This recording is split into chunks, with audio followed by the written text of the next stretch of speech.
বসিরহাটে গুলিবিদ্ধ তৃণমূল কর্মী, নাম আলতাফ মালিক। কী কারণে গুলি তা জানা যায়নি। বসিরহাট থানার ফিফা এলাকার বাঁশতলার ঘটনা। গুলিবিদ্ধ আলতাফ মালিককে বসিরহাট মহকুমা হাসপাতালে ভর্তি করা হয়েছে।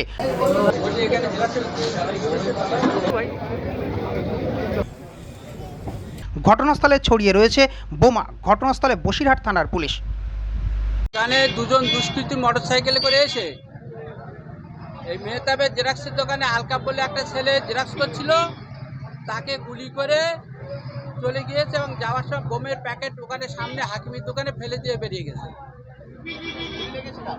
হ্যাঁ, গুলি লেগেছে। আলকাপ। এখন কারণটা বলতে পারবো, তাহলে তো এটা পুলিশ রিকভারি করবে কি কারণে গুলি হয়েছে। এমনি সন্ধ্যাবেলা কি ঘটনা ঘটলো এখানে? সন্ধ্যেবেলা এখানে জেরক্স করছিল, ওর কি শত্রু আছে না আছে, সেই কারা কি আছে না আছে, তারা এখান থেকে এসে তার গুলি করে বেরিয়ে গেছে।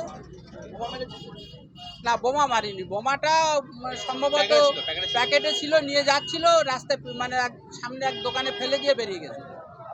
বসিরহাট থেকে সুকান্ত দাসের রিপোর্ট, পিপি বার্তা।